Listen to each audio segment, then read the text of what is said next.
रक्षा jacket में हवा भरनी। यदि आप ओवरविंग द्वार से बाहर निकल रहे हैं तो रक्षा जैकेट में हवा बाहर निकलने के बाद ही भरें।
यहाँ पे कोई पूछता है का गाड़ी किसका है?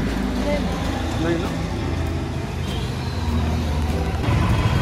तर आता आपण या पॉईंटला आलो आहे आणि या साईडने आपल्याला लेफ्ट साईडला जायचं आहे। आणि एक वेगळी गोष्ट म्हणजे मी इथे आता रेंटवरती बाईक घेतली आहे, स्कूटी घेतली आहे आणि त्या स्कूटीने आता मी ट्रॅव्हल करतो आहे।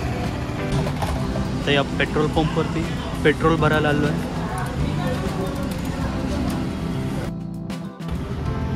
तर हा जो हायवे आहे हा पुढे चेन्नईला जातो आहे। चेन्नई विशाखापट्टणम या बाजूला जातो आहे आणि आता आपण जात आहोत ते खंदेरी आणि उदयगिरी केव्ज साईडला। तर आता पुढे जाऊन आपल्याला राईट घ्यायचं आहे। तर मित्रांनो, मी ही बाईक रेंटवर घेतली आहे आणि दुसरी गोष्ट म्हणजे इकडे एक गोष्ट मला आवडली आहे की इकडे ज्या रिक्षा आहेत ना त्यांची साईज खूपच मोठी असते आपल्या रिक्षाप्रमाणे। आपल्या रिक्षासारखी नसते ॲक्च्युली, खूपच भली मोठी रिक्षा असते। तर इकडे एक फ्री पार्किंग आहे, तर तिथे गाडी लावली आणि आता मी चाललो या खंदेरी मग अशी बोललो होतं, बट ते खंदगिरी आहे आणि उदयगिरी केव्ज आहेत अशा। आणि वरती एक जैन टेम्पल पण आहे, तर दाखवतो मी तुम्हाला सगळंच। तर या केव्जला जायला मला थोडीफार गर्दी दिसते, पण ही नक्की गर्दी कशाची आहे तेच कळत नाही। आणि इकडे ह्या केव्ज आहेत।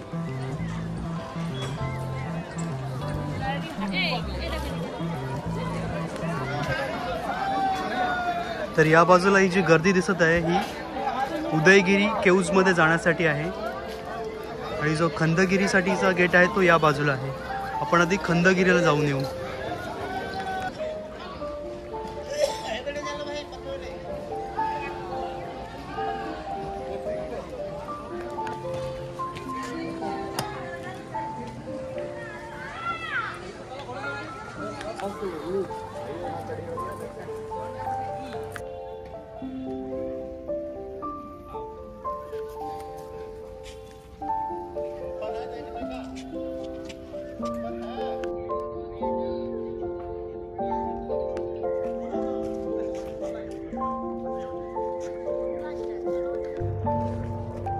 खंदगिरी केव्जच्या आपण वरच्या भागामध्ये आलो आहोत आणि या बाजूला ही एक वाट मला दिसली जी कुठेतरी जाते।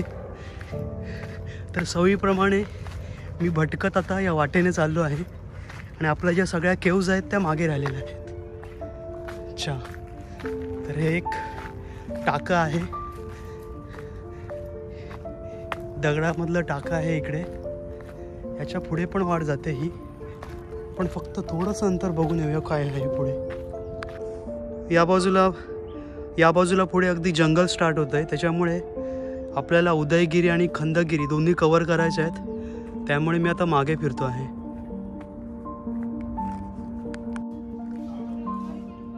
तर या खंडगिरी केव्जमधील ही गणेश गुफा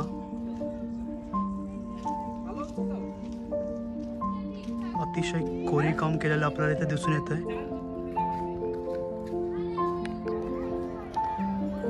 तर या खंडगिरीचा जो एंट्री गेट होता तर इथे खाली आहे या मंदिराच्या बाजूला, आणि आपण या बाजूने जाऊन वरती आलेलो आहोत. आणि आता मी इकडून खाली जात आहे आणि ह्या ज्या मध्ये काही लेण्या राहून गेल्या आहेत, ज्या काही गुफा राहून गेल्या आहेत, तर त्या आता बघणार आहे.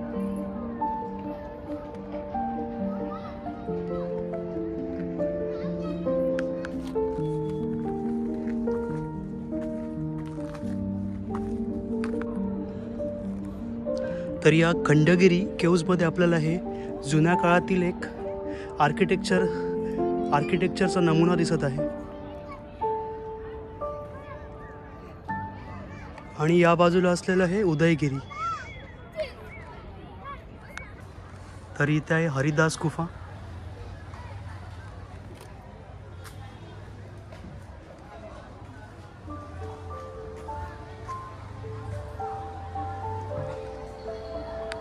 तर इथे प्रत्येक गुहेला काहीतरी नाव दिलेलं आहे. तर ही आहे सर्प गुफा.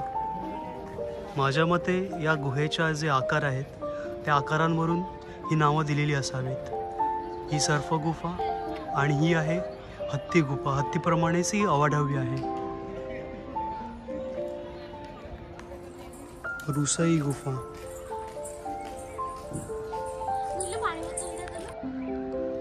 तर आता आपण बघतोय तिला मंचपुरी किंवा स्वर्गपुरी असं या गुफेचं नाव आहे.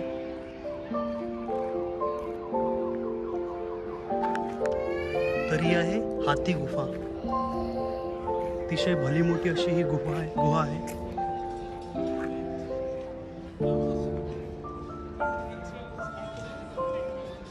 आणि अतिशय उत्तम असं हे आर्किटेक्चर.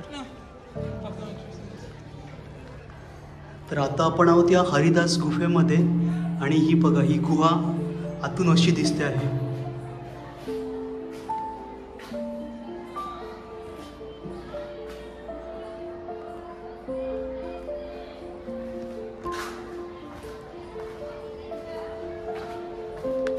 तर ही आहे पाताळपुरी गुफा.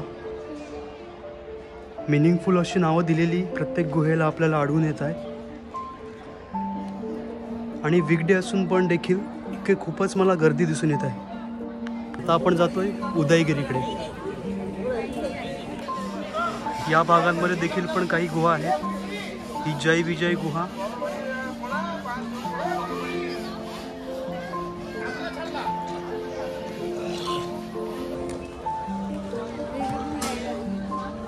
तर आता आपण प्रवेश केला आहे ते म्हणजे उदयगिरी केव्ज मध्ये. भव्य अशी ही पाणीपुरीची पिशवी.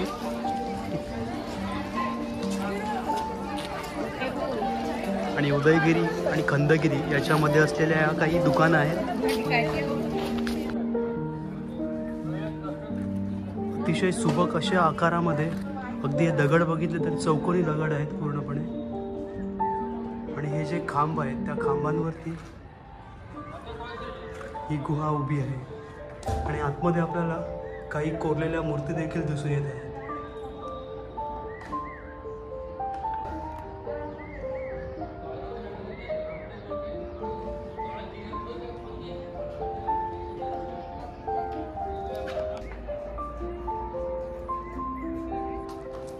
असे मजबूत असे खांब प्रत्येक गुहेमध्ये दिसून येत आहेत.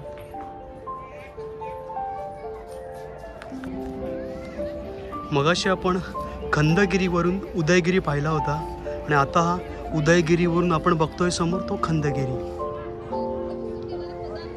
केव्जच्या वाटेवरती आपल्याला हे असे दोन दगडी सिंह दिसून येतात.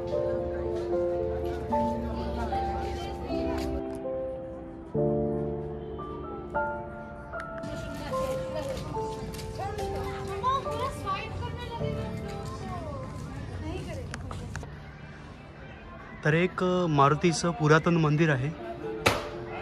मी मंदिरामध्ये जाऊन दर्शन घेऊन आलो, बट मी तिथे व्हिडिओ शक्यतो मी मंदिराचे नाही बनवत, कारण मला आर्किटेक्चरचे फक्त व्हिडिओज बनवायचे असतात.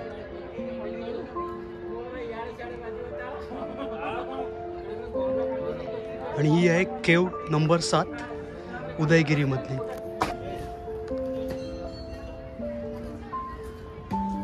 उदयगिरी केव्जच्या भागामध्ये हे एक जैन मंदिर दिसून येत आहे. आतमध्ये फोटोग्राफी आणि व्हिडिओग्राफीला बंदी आहे. तरी उदयगिरीमध्ये आपल्याला वेगवेगळ्या आकाराच्या या छोट्या छोट्या गुहा दिसून येत आहेत.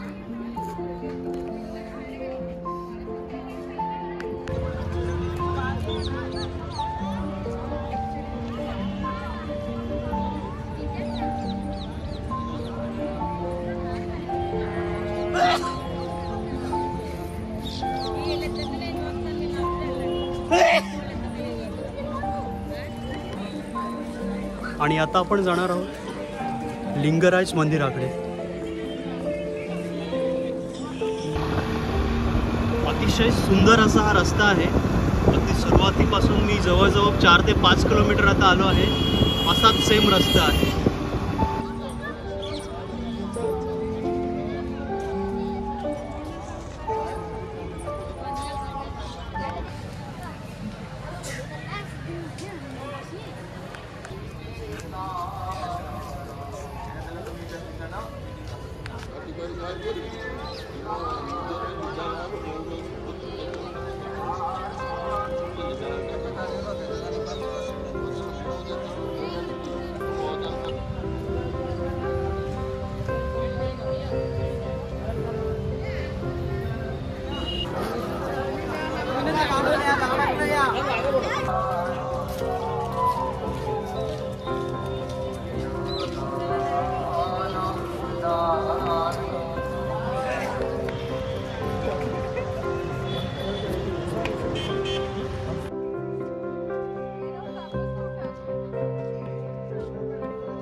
कासव मला या मुक्तेश्वर मंदिराच्या तलावामध्ये दिसला आहे. खूपच मोठा कासव. अरे गेला खाली. आणि हे मुक्तेश्वर मंदिर अतिशय सुंदर असं हे मंदिर.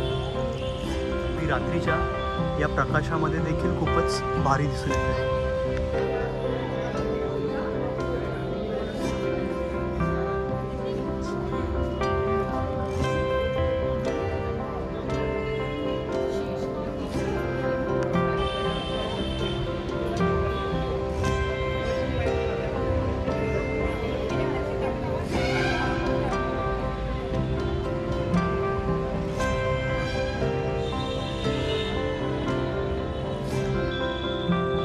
आता 7 वाजले आहेत आणि आपण पोहोचलो आहोत राजा राणी मंदिरामध्ये. तसं बघितलं तर प्रत्येक 50 मीटरवरती या भुवनेश्वरमध्ये आपल्याला एक मंदिर दिसून येतं. सिटी ऑफ टेम्पल हे यासाठीच भुवनेश्वरला बोललं जातं. आणि अगदी स्वच्छता पण यांनी खूप चांगल्या प्रकारे केलेली दिसून येते. हे बघा, अशा प्रकारे यांनी एक गार्डन बनवलेलं आहे प्रत्येक मंदिराजवळ. आणि त्याची जो मेंटेनन्स आहे तो पण चांगल्या प्रकारे ठेवलेला आहे.